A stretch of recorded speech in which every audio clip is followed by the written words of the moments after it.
Tense मध्ये आपण present tense आणि प्रेझेंट टेन्सचे जे सबटाइप्स आहेत ते आपण पाहत आहोत आणि त्यामध्ये आपण प्रेझेंट टेन्सचे जे 4 प्रकार आहेत त्यामध्ये पहिला सिंपल प्रेझेंट टेन्स पाहिला, त्यानंतर कंटिन्युअस प्रेझेंट टेन्स पाहिला, त्यालाच आपण इम्परफेक्ट प्रेझेंट टेन्स किंवा प्रोग्रेसिव्ह प्रेझेंट टेन्स म्हणतो आणि त्याच्यानंतर आपण परफेक्ट प्रेझेंट टेन्स पाहिला. आज आपण चौथा प्रकार पाहणार आहोत, perfect imperfect present tense. This is the fourth form of the present tense. या परफेक्ट इम्परफेक्ट प्रेझेंट टेन्सलाच इम्परफेक्टलाच आपण प्रोग्रेसिव्ह म्हणतो किंवा कंटिन्युअस म्हणतो, लक्षामध्ये ठेवा. आता याच्या पूर्वी आपण परफेक्ट प्रेझेंट टेन्स पाहिला, त्याच्यापूर्वी आपण इम्परफेक्ट प्रेझेंट टेन्स पाहिला म्हणजे कंटिन्युअस प्रेझेंट टेन्स किंवा प्रोग्रेसिव्ह प्रेझेंट टेन्स पाहिला. आता हा चौथा प्रकार या दोन्हीचं कॉम्बिनेशन आहे. म्हणजे आता या दोन्हीचं कॉम्बिनेशन म्हणजे काय की चालू पूर्ण वर्तमान काळ किंवा पूर्ण अपूर्ण वर्तमान काळ याला म्हणतो आपण. पूर्णपण आणि अपूर्णपण आणि वर्तमान काळ. आता अपूर्ण चालू म्हणजेच क्रिया अपूर्ण आहे, चालू आहे. आणि पूर्ण कशामुळे म्हणायचं या ठिकाणी, तर थोडक्यामध्ये आपण एखादं वाक्य आपण या ठिकाणी पाहूया की we have been learning English. हे वाक्य आहे. काय वाक्य आहे? We have been learning English. Example मध्ये या ठिकाणी देतो मी तुम्हाला, we have been learning English. आता हे वाक्य, आता या वाक्याचा अर्थ काय होतो लक्षात घ्या. आता तुम्ही इंग्रजी शिकण्याची क्रिया कधी सुरू केलेली तुम्ही सांगा. इंग्लिश लँग्वेज, इंग्लिश सब्जेक्ट हा तुम्ही शिकायला कधीपासून सुरू केला? कोणी पहिलीपासून केला असेल, कोणी प्ले ग्रुप नर्सरी पासून केला असेल, कोणी 5वी पासून केला असेल.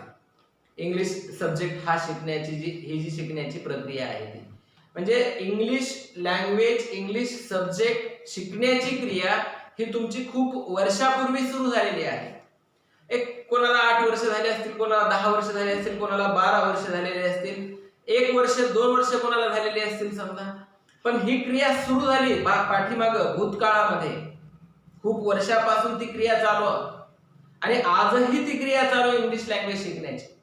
म्हणजे ईच अँड एव्हरी मोमेंटला तीच क्रिया चालू असावी असं नाही, परंतु एखादं पुस्तक वाचायला घेतलंय तुम्ही समजा थोडक्यामध्ये, आणि ते पुस्तक वाचन तुमचं मागच्या 8 दिवसापासून सुरू आहे, 2 दिवसापासून सुरू आहे, महिन्यापासून सुरू आहे आणि हे तुम्हाला तुमच्या बोलण्यातनं सांगायचंय. किंवा इंग्लिश लँग्वेज मी मागच्या काही वर्षापासून, काही दिवसापासून शिकतोय असं तुम्हाला सांगायचंय आणि आजही ती क्रिया चालू आहे असं तुम्हाला दाखवायचं जर असेल तर अशा वेळेला आपल्याला हा परफेक्ट कंटिन्युअस प्रेझेंट टेन्स वापरावा लागतो. याचा अर्थ असा आहे एखादी क्रिया भूतकाळामध्ये सुरू झालेली आहे आणि ती आजही वर्तमान काळामध्ये चालू आहे. खूप काळापासून, खूप वेळापासून क्रिया पूर्ण झालेली नाही, संपलेली नाही. Action is going on, action is in continuation since long till this moment. आणि अशा वेळेला आपण हा परफेक्ट कंटिन्युअस प्रेझेंट टेन्स म्हणतो. परफेक्ट कशामुळे, तर ती क्रिया सुरू होऊन खूप दिवस झालेले आहेत, खूप वेळ झालेला आहे, खूप काळ झालेला आहे म्हणून त्याला परफेक्ट म्हणायचं. आणि इम्परफेक्ट कशामुळे, कंटिन्युअस कशामुळे, प्रोग्रेसिव्ह कशामुळे, तर ती क्रिया आजही चालू आहे हे आपल्याला दाखवायचंय. आणि प्रेझेंट कशामुळे, तर आज वर्तमानात ती क्रिया चालू आहे. आणि म्हणून अशा वेळेला आपल्याला परफेक्ट इम्परफेक्ट प्रेझेंट टेन्स असं म्हणावं लागतं. पूर्ण अपूर्ण वर्तमान काळ. याचं स्ट्रक्चर आपल्याला बघायचंय, लक्षात घ्या. वाक्याची रचना तयार करायची. याच्या पूर्वी आपण परफेक्ट प्रेझेंट टेन्सची वाक्य रचना पाहिली. काय आहे परफेक्ट प्रेझेंट टेन्सची? Yes plus have has plus V3 plus O/C. त्याच्यापूर्वी आपण कंटिन्युअस प्रेझेंट टेन्सची वाक्य रचना पाहिली. यस प्लस टू बी चं am is are plus V1 plus ing plus O/C. आता या दोन्हीचं कॉम्बिनेशन करून आपल्याला या ठिकाणी वाक्य रचना तयार करायची. करायचे आहे. स्ट्रक्चर आहे. पहिल्यांदा तर सब्जेक्ट येतच, मी काय सांगितलं तुम्हाला, याच्यापूर्वी आपण सहाय्यकारी क्रियापदांचे वापर शिकलेले आहेत. आणि मग सहाय्यकारी क्रियापदांचे वापर जर तुम्हाला माहित असतील, तुमच्या लक्षामध्ये असतील, तुमच्या डोक्यामध्ये असतील, मेमरीमध्ये तुमच्या असतील, तर तुम्हाला स्ट्रक्चर तयार करायला सोपं जाईल. स्ट्रक्चर पाठ करत बसायची गरज पडणार नाहीये तुम्हाला विद्यार्थी मित्रांनो. आणि मग काय की परफेक्ट साठी सांगा मला कोणती सहाय्यकारी क्रियापद वापरतो आपण, आठवा थोडस. टू बी ची, टू डू ची, टू हॅव ची किंवा मॉडेल्स याच्यापैकी कोणतं वापरतो हेल्पिंग वर्ब्स? टू हॅव ची वापरतो. आता प्रेझेंट आहे, मग टू हॅव ची प्रेझेंट मधली कोणती? हॅव ऑब्लिक हॅज आहे. आता लक्षात घ्या, परफेक्ट साठी टू हॅव वापरलं, इम्परफेक्ट किंवा कंटिन्युअस किंवा प्रोग्रेसिव्ह साठी कशाची वापरतो आपण? टू बी वापरतो. बरोबर आहे. मग आता प्रेझेंट म्हटल्यानंतर टू बी चं ऍमिलदार असलं पाहिजे. बरोबर आहे. परंतु इथं लक्षात द्या, टू हॅव च्या पुढे नेहमी क्रियापदाचं किती रूप येतं? तिसरं रूप येतं. म्हणजेच त्याला आपण काय म्हणतो? तिसऱ्या रूपाला पास्ट पार्टिसिपल म्हणतो. आपल्याला इथं टू हॅव पण घ्यायचंय, टू बी पण घ्यायचंय आणि इम्परफेक्ट या नावासाठी to be plus V1 plus ing हे पण घ्यायचंय. लक्षात घ्या, यांचं कॉम्बिनेशन करायचंय, आपल्याला स्ट्रक्चर तयार करायचंय. आणि मग त्यासाठी काय करावं लागतं आपल्याला? टू हॅव च्या पुढे तर V3 आलं पाहिजे. मग एक ऑप्शन आपल्या समोर आहे V3 येण्यासाठी. टू बी चं पास्ट पार्टिसिपल घ्यायचं. टू बी चं पास्ट पार्टिसिपल काय आहे या ठिकाणी? बीन आहे, लक्षात ठेवा. मग आता काय झाली वाक्यरचना या ठिकाणी कशी झाली तयार? लक्षात आलं तुमच्या? परफेक्ट साठी टू हॅव घेतले, प्रेझेंट असल्यामुळे टू हॅव ची प्रेझेंट मधली घेतली. इम्परफेक्ट साठी टू बी घेतलं, त्याच्या पुढे क्रियापदाला ing प्रत्यय लावलाय. परंतु टू हॅव च्या पुढे थर्ड फॉर्म येतोय म्हणून टू बी चं थर्ड फॉर्म घेतलं, पास्ट पार्टिसिपल बीन घेतला. म्हणजे वाक्यरचना अशी असते, S plus have has plus been plus V1 plus ing plus O oblique C. This is the structure of perfect imperfect present tense. Perfect कशामुळं? To have आल्यामुळं. Imperfect कशामुळं? To be plus V1 plus ing आल्यामुळं. Present कशामुळं? To have ची present मधली आहेत म्हणून. म्हणजे perfect continuous present tense. This is the structure of perfect continuous present tense. हे लक्षामध्ये ठेवा विद्यार्थी मित्रांनो. अशा पद्धतीने स्ट्रक्चर तयार होत असतं परफेक्ट कंटिन्युअस प्रेझेंट टेन्स मध्ये. आणि मग आता हे परफेक्ट कंटिन्युअस प्रेझेंट टेन्स मधलं हे स्ट्रक्चर झाल्यानंतर हे एक्झाम्पल मी या ठिकाणी दिलेलं आहे. We have been learning English. या ठिकाणी सब्जेक्ट कोणता आहे? वी आहे. या ठिकाणी हॅव आलेला आहे. टू हॅव चं सहाय्यकारी क्रियापद आहे, वर्तमान काळी आहे. इथं बीन आलेला आहे म्हणजे टू बी आलं इथं. या ठिकाणी टू हॅव आलंय आणि प्लस या ठिकाणी V1 आणि प्लस ing पण आलेला आहे. आणि याला काय म्हणायचं? ऑब्जेक्ट म्हणायचं. लक्षात घ्या. म्हणजे अशा पद्धतीने ही वाक्यरचना असते आणि अशा पद्धतीने ही वाक्य तयार होतात. आता वाक्याचा बेसिक मीनिंग समजून घ्या. We learn English. आम्ही इंग्रजी शिकतो. Which tense? Simple present tense. We are learning English. आम्ही इंग्रजी शिकत आहोत. या वाक्याचा मीनिंग असा होतोय, वी आर लर्निंग इंग्लिश म्हणजे या प्रेझेंट मोमेंटला किंवा आज तुम्ही इंग्रजी शिकत आहात, त्याचा मीनिंग तसा होतोय. त्याचा दुसरा वेगळा कुठलाही मीनिंग निघत नाही. We have learned English. आम्ही इंग्रजी शिकलेली आहे म्हणजे इंग्लिश शिकण्याची क्रिया कंप्लीट झालेली तुमची recently in the present tense. We have learned English. परंतु we have been learning English याचा अर्थ काय होतो? आम्ही इंग्रजी शिकत आलेले आहोत. याचा अर्थ इंग्रजी शिकण्याची क्रिया तुमची कधीतरी पाठीमागे सुरू झालेली in the past since long. This action is going on and till this moment this action of learning English is in progress, is in continuation, and that's why the meaning of this sentence is nothing but इंग्रजी आम्ही शिकत आलेले आहोत. This is the meaning of this sentence. म्हणजे we are learning English. आम्ही इंग्रजी शिकत आहोत. असं जर म्हटलं तर फक्त प्रेझेंट मोमेंटला, पास्ट मध्ये कधी सुरू झाली काय झाली काही माहित नाहीये. पण we have been learning English म्हटलं की या वाक्याचा अर्थ असा होतोय की तुमची ही क्रिया खूप काळापासून खूप वेळापासून चालू आहे असा मीनिंग त्याचा निघतो. आणखीन एक एक्झाम्पल मी या ठिकाणी देतो तुम्हाला म्हणजे तुम्हाला लक्षात येईल basic difference continuous present tense आणि परफेक्ट इम्परफेक्ट प्रेझेंट टेन्स चा डिफरन्स जो आहे ते. I have been reading a novel. What is mean by novel? Yes, tell me. नॉवेलचा मीनिंग कादंबरी. I have been reading a novel. मी एक कादंबरी वाचत आहे. I am reading a novel म्हणजे मी आता पुस्तक वाचतोय किंवा सध्या मी वाचायला सुरुवात केलेला आहे याचा अर्थ असा होतो. पण I have been reading a novel म्हणजे या ठिकाणी reading of novel, this action starts in the past since prior to many days, since prior to many hours, and that action is in continuation, is in progress, is going on in the present moment, and that's why the meaning of this sentence is मी कादंबरी वाचत आलेलो आहे. म्हणजे कादंबरी वाचण्याची क्रिया ही तुमची भूतकाळात सुरू झालेली आहे, कधीतरी पाठीमागे सुरू झालेली आहे आणि ती क्रिया आजही चालू आहे. कादंबरी वाचण्याची क्रिया संपलेली नाही, चालूच आहे. दररोज तुम्ही काय 1 पान 2 पान 4 पान 10 पान वाचत असताल, जे काही असेल ते ती क्रिया तुमची चालू आहे. आणि म्हणून अशा वेळेला आपल्याला हे वाक्य वापरावं लागतं. या वाक्यात सब्जेक्ट हा आहे, हे हॅव, हे बीन, हे V1 आणि ING. आणि अ नॉवेल काय वाचत आहे, व्हॉट्सअप उत्तर काय मिळते, ऑब्जेक्ट मिळते. लक्षात ठेवा. अशा पद्धतीनं हे परफेक्ट इम्परफेक्ट प्रेझेंट टेन्स असतं. आणखी एखादं वाक्य आपण असं पाहूया. The people in India have been fighting against the problem of corruption. What is the meaning of this sentence?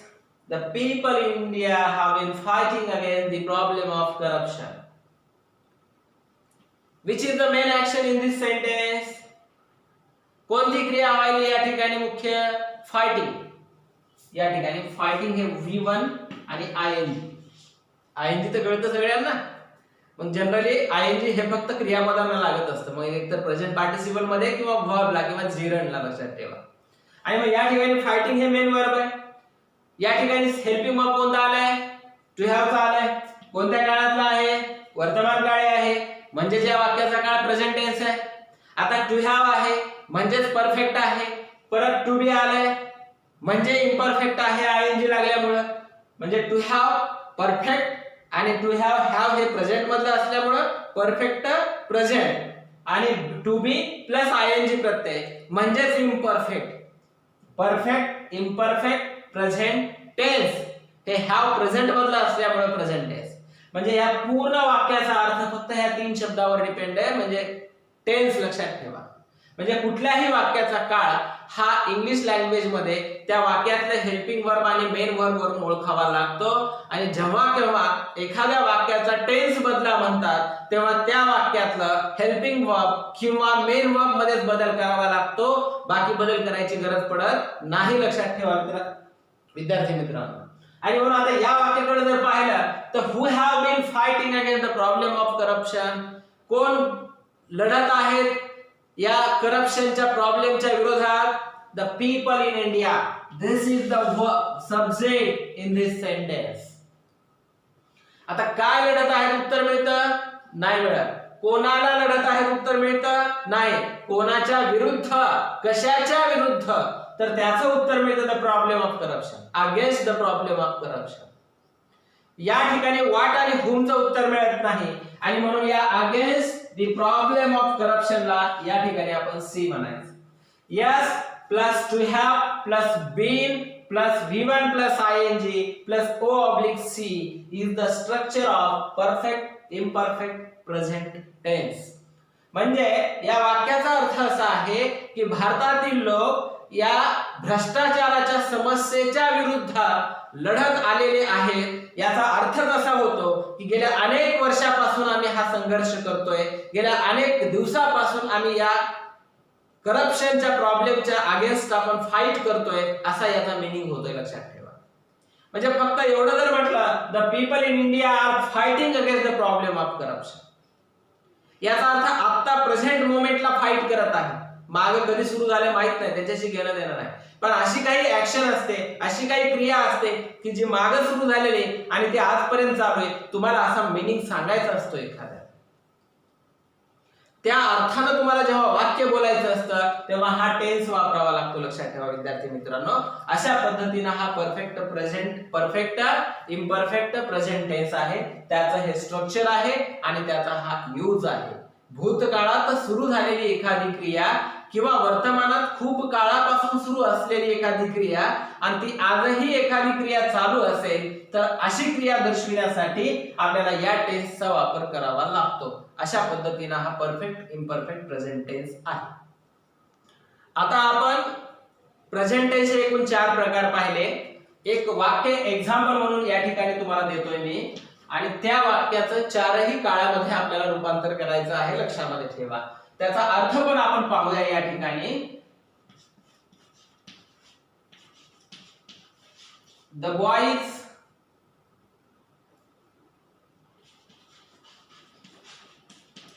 Complete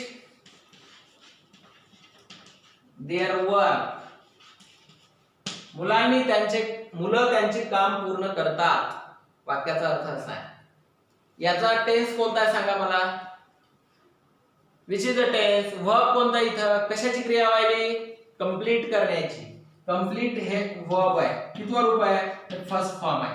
कोण करायला क्रिया, द बॉईज, याला सब्जेक्ट म्हणायचं. या ठिकाणी देअर वर्क, या ठिकाणी ऑब्जेक्ट म्हणायचं याला. आता लक्षात घ्या, या वाक्यात सब्जेक्ट V1 + O/C अशा प्रकारचं स्ट्रक्चर आहे. म्हणजे हा कोणता टेन्स झाला, सिंपल प्रेझेंट टेन्स झाला. कोणता टेन्स झाला, सिंपल प्रेझेंट टेन्स झाला. पहा, simple present tense S + V1 + O/C अशा प्रकारची रचना. मुलं त्यांचं काम पूर्ण करतात असा या वाक्याचा अर्थ आहे. म्हणजे साधा वर्तमान काळ. एखादी क्रिया, एखादी गोष्ट वर्तमानात केली जाते तेव्हा त्यावेळेला आपल्याला सिंपल प्रेझेंट टेन्स वापरावा लागतो. किंवा त्यांची हॅबिट्स असेल किंवा युनिव्हर्सल ट्रूथ असेल, सिंपल प्रेझेंट टेन्सचा वापर आपण पाहिला. आता या वाक्याचं रूपांतर आपल्याला कंटिन्युअस प्रेझेंट टेन्स मध्ये करायचं आहे. कंटिन्युअस प्रेझेंट टेन्स मध्ये करायचं आहे. आता लक्षात घ्या, तुम्हाला वाक्य रचना जरी पाठ नसली एखाद्या काळाची आणि तुम्हाला जर सहाय्यकारी क्रियापदांचे वापर पाठ असतील तर तुम्हाला हे करता येतं, लक्षात ठेवा. आता कंटिन्युअस म्हटलं की पहिल्यांदा तर सब्जेक्ट येतो. सब्जेक्ट कोणता आहे, द बॉईज. आता मला सांगा, कंटिन्युअस या नावासाठी आपण कशाची सहाय्यकारी क्रियापद वापरतो, टू बी ची वापरतो, बरोबर आहे. मग टू बी चं आता इथं कोणतं वापरायचे, टू बी ची कोणती आहेत, आठवा तो 4 डाना डोळ्यासमोर. टू बी ची कोणती आहेत, am is are, was were, will be, shall be, be being, been आहे. या ठिकाणी कंटिन्युअस प्रेझेंट आहे म्हणजे टू बी ची प्रेझेंट मधली वापरायची. मग टू बी ची प्रेझेंट मधली कोणती आहेत, एम इज आर. यापैकी आता इथं एम इज आर पैकी कोणतं येईल, द बॉईज. सिंग्युलर आहे का प्लुरल आहे, प्लुरल आहे. म्हणजे या ठिकाणी आर येईल. या ठिकाणी आर कसा आला कळालं तुम्हाला, समजलं आर कसा आला ते, त्या नावामुळे आर या ठिकाणी येतं, लक्षात ठेवा. आता जेव्हा कंटिन्युअस या नावासाठी आपण टू बी वापरतो तेव्हा टू बी च्या पुढे काय येत असतं, कंटिन्युअस या नावासाठी जेव्हा टू बी वापरतो तेव्हा V1 + ing येतं. मी ऑलरेडी शिकवलेलं आहे तुम्हाला. म्हणजे या ठिकाणी V1 आणि ing, म्हणजे V1 कोणतं इथं, कंप्लीट. त्याला काय लावायचंय, ing लावायचंय, बरोबर आहे, कंप्लीटिंग. बस झालं. Continuous present tense. प्रेझेंट कशामुळे, आर वर्तमान काळी आहे. कंटिन्युअस कशामुळे, टू बी + ing असल्यामुळे. म्हणजे हा कंटिन्युअस प्रेझेंट टेन्स झाला. देअर वर्क, हे झालं कंटिन्युअस प्रेझेंट टेन्स मधलं वाक्य. The boys are completing their work, हा सब्जेक्ट झाला. हे टू बी झालं, हे V1 + ing झालं आणि हे ऑब्जेक्ट झालं, बरोबर आहे. म्हणजे मुलं त्यांची काम पूर्ण करत आहेत या वाक्याचा. मुलं त्यांचं काम करतात, मुलं त्यांचं काम पूर्ण करत आहेत म्हणजे आता करत आहे. Present the action of completing work is going on, is in progress. आणि म्हणून या ठिकाणी प्रेझेंट कंटिन्युअस टेन्स किंवा याला इम्परफेक्ट प्रेझेंट टेन्स किंवा याला प्रोग्रेसिव्ह प्रेझेंट टेन्स म्हणतो. आता याचा बदल आपण परफेक्ट प्रेझेंट टेन्स मध्ये करूया. परफेक्ट प्रेझेंट टेन्स मध्ये करूया.